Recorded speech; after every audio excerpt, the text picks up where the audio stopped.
Hi, welcome to Session 4 of AI 101 for Teachers Professional Learning Series.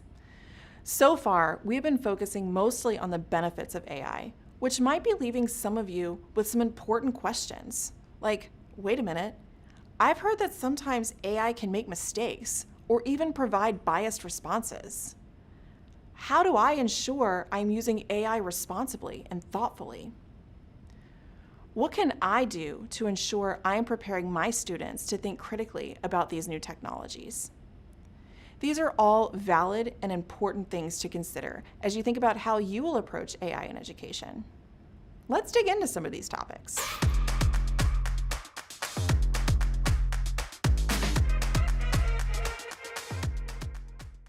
Hi, I'm Danny. I'm a former middle school and high school math, computer science, and engineering teacher.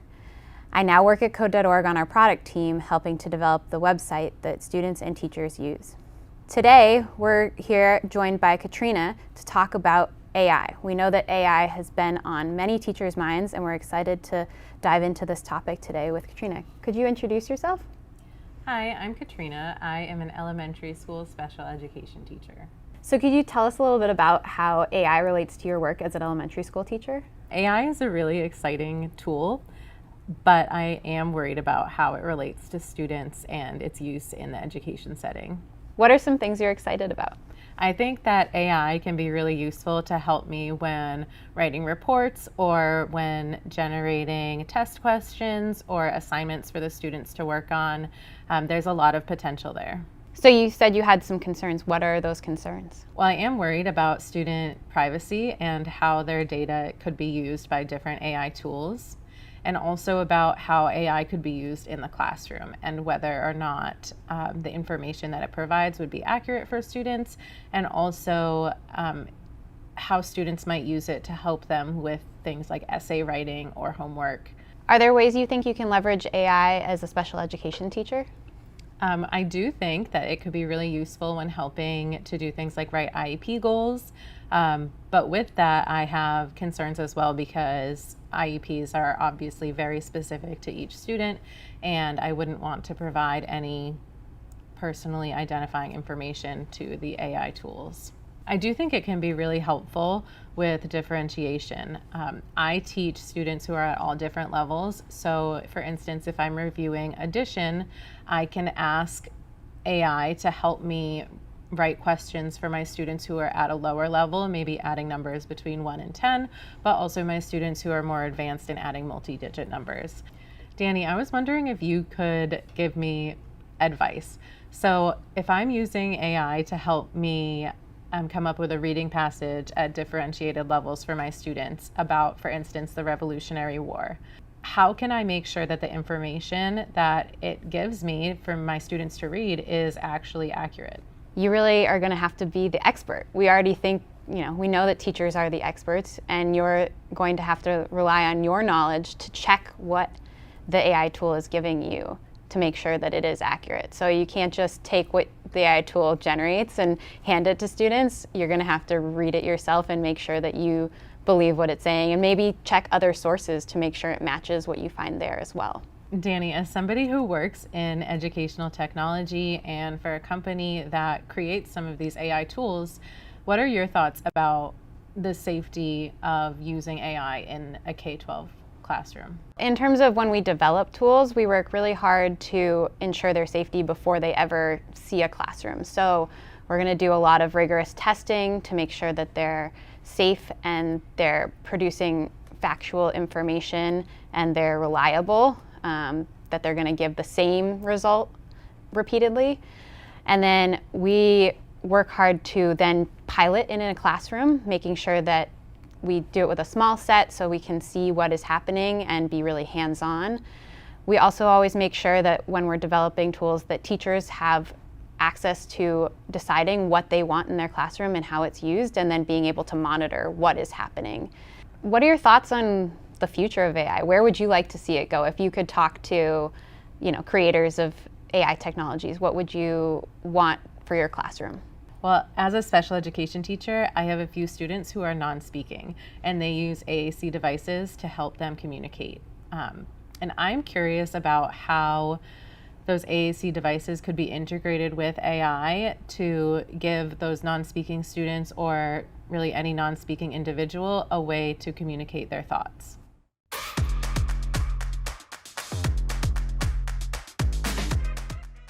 The potential for AI to help society is enormous. It's something that is influencing a lot of very important decisions about real humans and their lives. It could be used in education to be more of an equalizer between people. It could be used in healthcare to develop new drugs. It could be used in science to develop new technologies.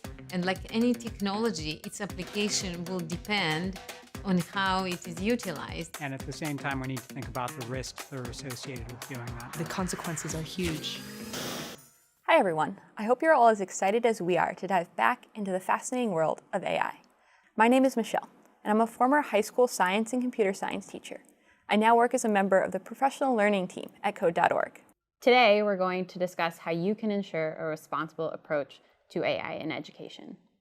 Educators and administrators have valid concerns when considering whether or not AI technologies are right for their classrooms. Some top concerns include the following: data privacy.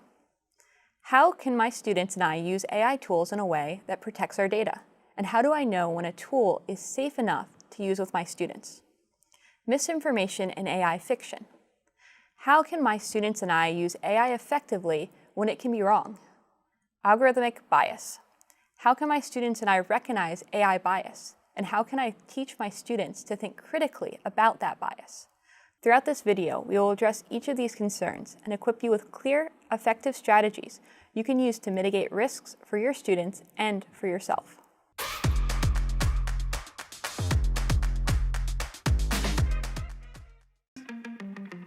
It is really important that technologists kind of have this mantra of ensuring that their innovation is ethical and is beneficial to everyone in society. Machine learning requires a lot of true information to be provided to it in order to ultimately deliver a utility. This information might be very sensitive to us. It might be health related. It might be financial. It might be very, very personal. We need to put checks and controls in place, like with any technology, that it's utilized to benefit us and that it is done with accordance to the law. There's lots to gain from involving yourself in really understanding the details of how this technology works. Given that it's so impactful, given that it is something that will influence your life and the life of everyone that you love. AI systems process vast amounts of personal data. Consider a chess-playing AI as an example. Rather than programming a set of steps that the computer should follow, such as always start with the move knight to f3, the computer analyzes millions of chess games to create its own patterns or algorithm that allow it to make the best moves in novel situations. A large data set of millions of games is necessary for the computer to develop its own style of play. Now, instead of chess, let's consider another example, a video recommender algorithm. How does an app recommend videos? It constantly analyzes each person's interactions with the app, monitoring how long you watch a video, whether you comment on it or like it, and more. In order to learn your preferences, the algorithm must process your data plus the data of everyone else using the app. People tend to have different personal thresholds for what data they are and aren't comfortable sharing with AI systems. Individuals should have the autonomy to decide whether their data is collected for use in AI systems, and companies should provide users with clear information about their data collection practices.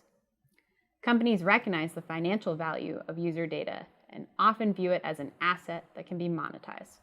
Furthermore, data protection regulations generally lag behind industry advancements. For these reasons, staying informed about how individual AI tools are using your data and advocating for privacy protections for your students are crucially important. The introduction of AI tools in educational institutions presents nuanced challenges, especially concerning data privacy. Often students find themselves with limited agency in choosing whether or not to use AI or EdTech tools, as decisions typically fall under institutional mandates. Emerging data-intensive AI platforms may not always meet regulatory standards, such as the U.S.'s Family Educational Rights and Privacy Act, FERPA, and Children's Online Privacy Protection Act, COPPA, or other international privacy protections, making their integration into educational settings challenging. Especially for tools targeting users younger than 18, parental consent becomes imperative unless these platforms were explicitly designed for educational use. While it's paramount for teachers to instill a thorough understanding of data privacy, it's equally important to ensure that students don't feel overwhelmed or powerless. Though the broader control of personal data might seem elusive, students should be equipped with the knowledge to make informed decisions about the data they can control, promoting both awareness and empowerment.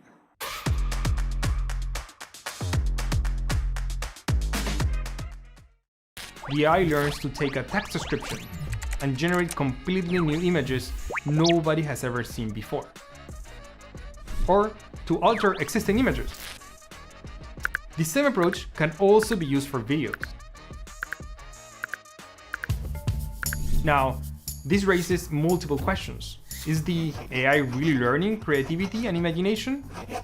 On the one hand, if you look at art and video created by AI, it can be beautiful, original, and amazing. On the other hand, the AI only learns this by doing math at the pixel level, while studying creations made by people. Is that really creativity? Another question is the issue of copyright. AI learns by studying the creations of others, and the original creators may want to say in this. Of course, when humans learn to create, they also study creations made by others. So the legal questions here are not simple. We're still in the very early days of teaching AI how to create new types of media. Today, AI can generate photos and videos. Soon, it would also learn to create music and 3D worlds. This will have an incredible impact on all aspects of society, especially in entertainment, not just movies and music, but also games. Think about all the information you've posted online over the years, like family photos, blog posts, classroom websites, and product reviews. Generative AI tools, those that create new text, code, and images, are typically trained on human works, possibly including some of the content you've contributed to the internet. Many AI tools also use the content users create within their platforms to enhance their own capabilities. For example, at present, ChatGPT and Bard use your conversations as training data by default. We mentioned before that people have different personal boundaries around data privacy. That holds true when it comes to generative AI too. However, many communities whose livelihoods depend on generating content, like artists, programmers, and authors, have objected to the use of their work to train AI tools. Since our students are artists, programmers, and authors too, it's important to develop their skills as informed users of these AI tools so they can craft their own stance on data ownership.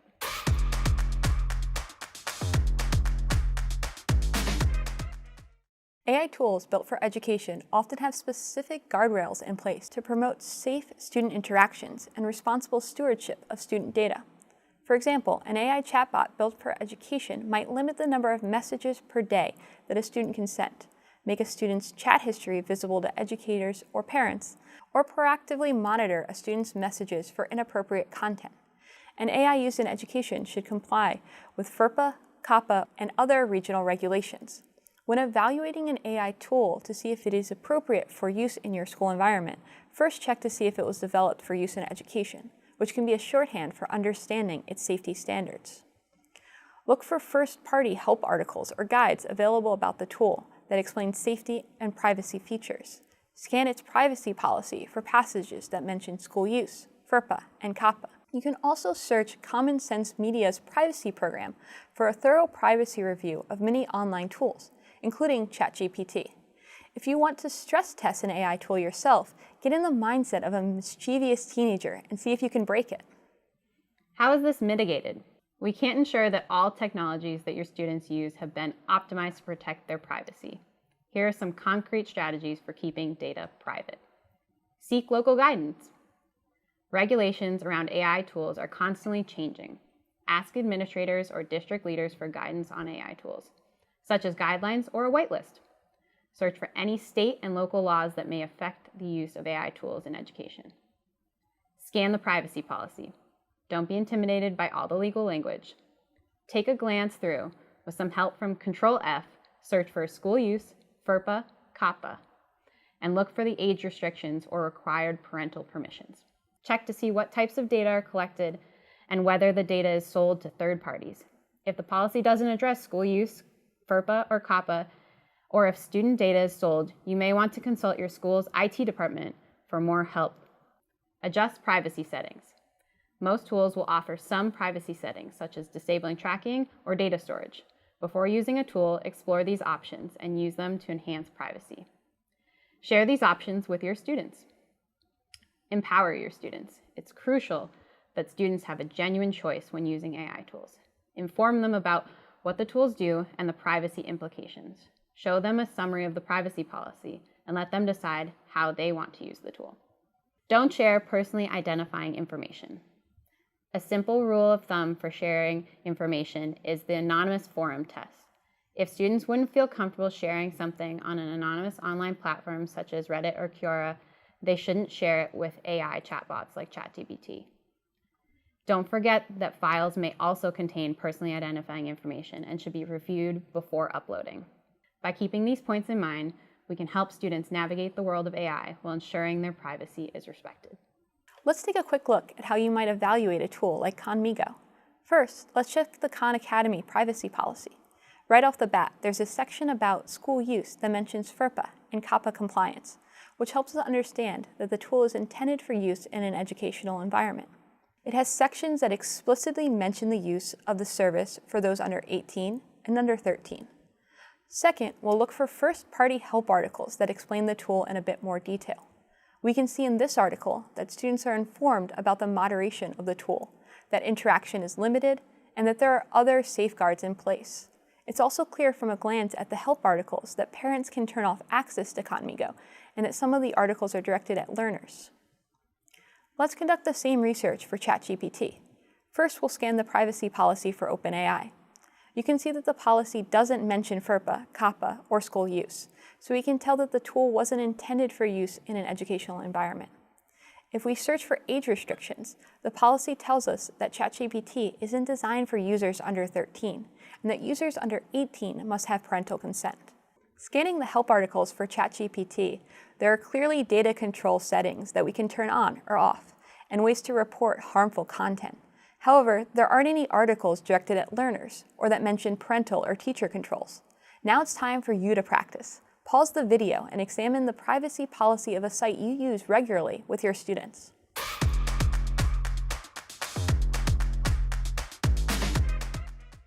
A large language model can produce unbelievable results that seem like magic. But because it's not actually magic, it can often get things wrong. And when it gets things wrong, people ask, does a large language model have actual intelligence? Discussions about AI often spark philosophical debates about the meaning of intelligence. Some argue that a neural network producing words using probabilities doesn't have real intelligence. But what isn't under debate is that large language models produce amazing results with applications in many fields. This technology is already being used to create apps and websites, help produce movies and video games, and even discover new drugs. The rapid acceleration of AI will have enormous impacts on society, and it's important for everybody to understand this technology. Misinformation is a problem endemic to the internet, not something created by AI. Just as you might have taught students to be skeptical of content on Wikipedia, you'll need to help students understand that the information produced by AI isn't always correct. Healthy skepticism is a great mindset for your students to practice as they begin to encounter more and more information on the internet at home, in school, and in the workforce. Sometimes AI systems can confidently produce text that sounds very real, but is actually not true. While the type of information is often called a hallucination, we'll use the more inclusive term AI fiction in this video. AI fictions happen because large language models were designed to mimic human language, not be 100% factual. They're language models, not knowledge models. While language does contain a lot of knowledge, it can also contain incorrect information. AI systems also don't have a true understanding of what they're saying like humans do. So they often can't tell when they're making a mistake, which means that these AI systems communicate as though they're certain about their responses, even if they're wrong. Why is this important? Well, some people might use these made-up stories to spread false information on purpose. Others might come across these AI fictions by accident and think they're true. This can be a problem, especially now, because with AI, fake news, stories, and images can be created much faster and in larger amounts than before. In the online world, there has always been misinformation, but with AI, this information is now easier and faster to create. AI fictions have already found their way into legal briefs and scientific papers, and since AI mixes both right and wrong information, it's important to double-check anything you read or hear, especially if it sounds a bit off or unbelievable. Students, while eager to use AI tools, might not be equipped to differentiate between factual information and AI-generated fictions.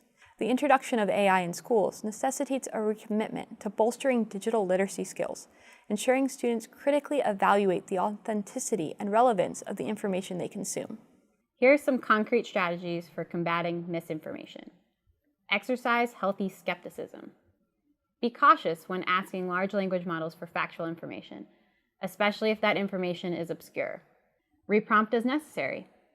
If something sounds off when prompting a large language model, prompt it again to reevaluate, for example, by asking, "Are you sure about blank?" Emphasize digital literacy. Practice digital literacy skills with your students, like corroborating information, checking for bias in the author's viewpoint, and evaluating the credibility of online sources. Get creative with assignments. Give students assignments that ask them to debunk large language models' outputs or to find the types of prompts that most often lead to AI fictions. Use a variety of tools. Use search engines and large language models to complement each other's strengths and weaknesses. Search engines can help with fact-checking and finding citable sources, while AI tools can help summarize and brainstorm. So what we're going to do now is we're going to try out a common prompt type that can lead to misinformation. This one is asking for quotes from a book to back up a claim. In general, asking large language models to cite sources can be problematic. So, Katrina, what type of books do you like to read? I like to read all types of books, but my favorite book is Pride and Prejudice. Awesome. So what we're going to do is we're going to prompt our large language model. We're going to ask it to list 5 reasons why Elizabeth Darcy liked Mr. Wickham. And we're going to ask the model to use quotes from the book to back up your reasons. We'll see what happens.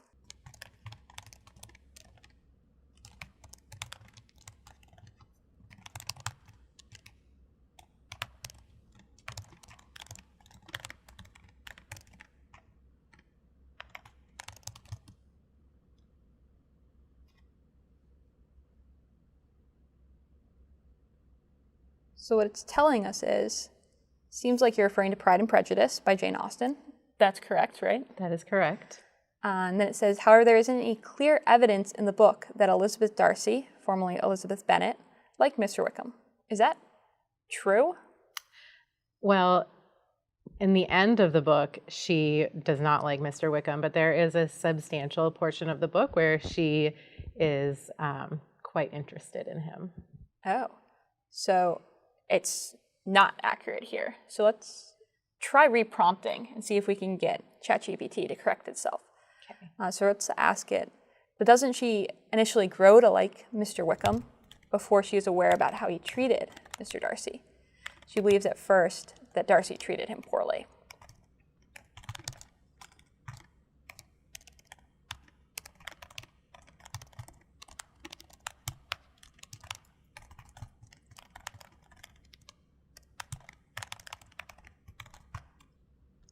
So it corrects itself. So it says that it apologizes for the confusion, that we're correct.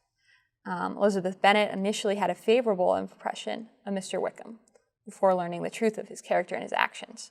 And then it gives some quotes, and it lists reasons here: charming manner, friendly nature. It gives the chapters. This looks great to me. What do you think as the Pride and Prejudice expert?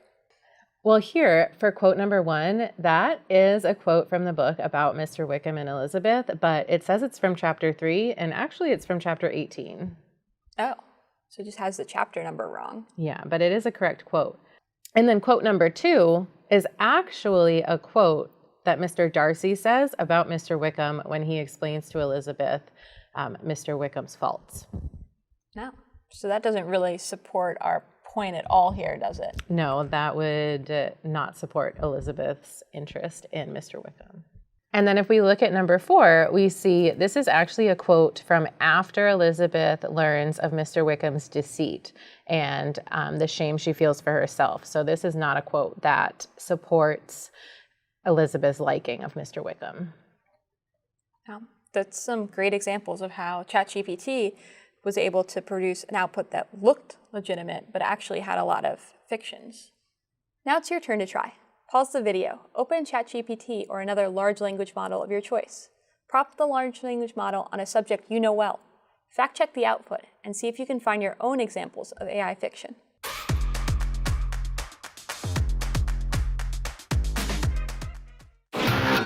I think ethics becomes more important as something becomes more impactful. And as AI becomes more impactful, the more that we have to think about the ethics of AI. Artificial intelligence is ultimately built by human beings. Human beings can have very diverse motives for why they make something. Unfortunately, there's a huge difference between those that are involved in creating these systems and those that are impacted by these systems. So what we really want to think about long term is where's the society we want to get to, and how is technology going to help enable that? If we think about that in the long term, we have a better chance of getting there than if we just try to develop the technology and then see what happens. AI systems can sometimes produce unfair or discriminatory results. This often arises from biases in the data that they're trained on or the way their algorithms are designed. This phenomenon is known as algorithmic bias in artificial intelligence. It represents the consistent and repeatable errors made by a computer system leading to unjust outcomes, like favoring one group over another. However, the term bias isn't limited to distinctions like race, gender, or age. Broadly speaking, bias is a more general term that reflects situations where an AI system consistently errs in a particular direction, causing skewed conclusions. These biases can emerge due to various factors such as design processes, pre-existing prejudices embedded in the training data, or even the interpretation of the results by those utilizing the AI. For instance, if a facial recognition system is trained predominantly on images of people from one ethnic group, it may perform poorly on people from other ethnic groups. Moreover, when algorithms trained on biased data are employed in real-world applications, they can perpetuate inequities and create adverse outcomes. Understanding this concept is crucial as AI continues to play an increasingly integral role in various aspects of our lives, from job applications to credit approvals, from healthcare diagnostics to personalized education. These systems, if left unchecked, can inadvertently deepen existing disparities and hinder the objective of a just society. Let's take a look at some prominent examples of algorithmic bias. As a result of a facial recognition false positive, a Black woman was wrongfully accused of a carjacking in Detroit. Facial recognition systems have performed poorly on the faces of people of color, and even seemingly small error rates can still have a negative impact on a substantial number of individuals. ChatGPT has been found to exhibit a left-leaning bias, likely in part because of the demographics of the people who trained the system to construct helpful prompts. Programs used to detect AI are more likely to flag writing from non-native English speakers as AI generated. Common Sense Media recently found that in YouTube videos watched by kids 8 and younger, 62% feature no Black, Indigenous, or people of color characters at all, while in another 10% of videos, Black, Indigenous, or people of color characters were portrayed in shallow ways. While it's impossible to understand the extent to which the AI recommendation system was responsible for this outcome, we do know it's responsible for 70% of all watch time on YouTube. Pause the video here and search for your own example of algorithmic bias in AI-supported technologies. The problem is that with real-world data, there's often information in there that you didn't intend to be in there, but is captured because of the bias in the data collection process. So if you're building an AI to determine who gets a home loan or who should be charged with a crime, it could definitely bubble up the racial biases that humans and our current society already does. A lot of what it means to build less harmful AI is really systems that are including the perspectives of those that are most vulnerable or most marginalized, most likely to be hurt by the deployment of that system. In many ways, I've worried that the people who are particularly vulnerable to AI are the people who are already underprivileged in many respects. Most people in the world just have AI applied to them rather than playing an active role in guiding what AI gets applied to. Everybody you know has a computer in their pocket. That's young people, old people, rich people, poor people. To me, that's actually quite exciting from a democratization of technology perspective. It means that AI, powerful as it is, could theoretically be in everybody's pockets, benefiting everybody. We should strive to make sure that things that provide value for society can be reached to anybody. How do we give a greater voice to the people who are being impacted by AI to in turn be able to turn around and impact how AI is used for them? Every time when you're looking at a new problem, you have an opportunity to change the world. Sometimes we succeed, sometimes we don't, but we always try. It's really critically important that we have as many diverse perspectives as possible influencing the development of AI.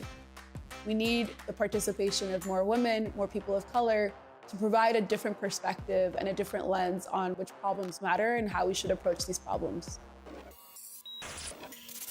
Now that we've taken a look at where algorithmic bias can emerge in real-world contexts, let's examine some guiding principles for teaching about bias in your classroom. AI technology is nearly everywhere. Remember the old phrase, there's an app for that? Today, it's more like there's an AI for that. Artificial intelligence is an umbrella term encompassing machine learning and deep learning. These techniques are applied in almost every sector you can think of. Do. Stay true to your passion and subject area. Find examples of both potentially harmful AI and helpful AI in that space. Don't. Assume AI can do everything, even if it's widespread. The errors and biases are widespread too. Assume someone in the room is a data point. Depending on the age level, various case studies of AI bias may come up. These can include racial discrimination, legal inequity, housing insecurity, gender discrimination, social media manipulation, misinformation, education access, food insecurity, and so on. Teach as if you are speaking directly to someone affected by the issue, as it may even be the case.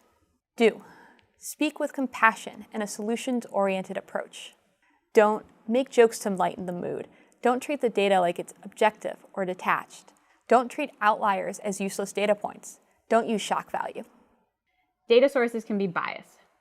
The problems we try to solve and the data we use to solve them can be narrow-minded. For example, trying to extrapolate instructional recommendations from one school's data likely won't translate. Using health costs as a proxy for how sick someone is discounts all the people who don't go to the doctor even though they are sick because they can't afford it. Data is not always ethically sourced, and the right questions aren't always asked.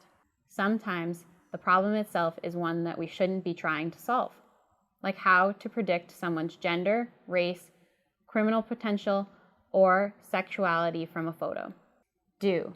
Consider where the data comes from and how it was collected. Do look for whether it was ethically sourced.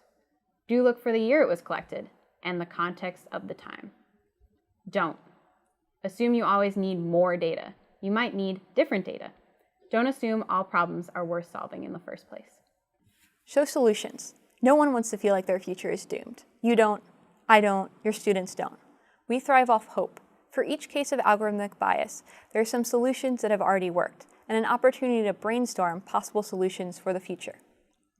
Do provide links to organizations working to solve issues of bias and algorithmic harm. Do be honest that mistakes will happen and that it takes bravery and accountability to tackle them. Don't assume that all solutions are technical fixes or magic aha algorithms. Solutions are often cultural or policy-driven. Don't imply all the problems have already been fixed and won't be represented in another similar context. Let's dive deeper. Return to the example of algorithmic bias that you explored earlier. How might those principles impact how you would approach leading a discussion about this issue with your students? This session on ensuring a responsible approach to AI has been illuminating. We examined critical issues like privacy concerns, misinformation, and algorithmic bias, underscoring the pressing challenges that come with the rapid advancements in AI technology. However, it's essential to remember that technology, at its core, is a tool. The responsibility is on us, its users and developers, to guide AI's direction. By fostering open dialogues like the one we had today and working collaboratively, we can ensure that AI serves humanity ethically, effectively, and responsibly. The conversation does not end here. We challenge you to go back to your school and continue these conversations with your colleagues. Perhaps you might even establish data privacy policies with your school-level teams, or share successes and challenges related to discussing algorithmic bias with your students. The future is bright, and with our collective commitment, we can harness AI's potential while safeguarding our shared values and principles. AI certainly does have its benefits and also its pitfalls. We hope that the information presented in this session will help you to navigate this new world with confidence. The next step in our journey is to consider how you might bring AI into your classroom. Join us in session 5, where we focus on teaching about AI, evaluating and utilizing AI educational tools, and leveraging AI for student assessment. This session will be a blend of theory, practical examples, and resources, all intended to help you navigate the ever-changing landscape of AI in education. Visit the AI 101 for Teachers website at code.org/AI101 to sign up for early access and to explore additional resources from code.org, ETS, ISTE, and Khan Academy. Thanks for joining us.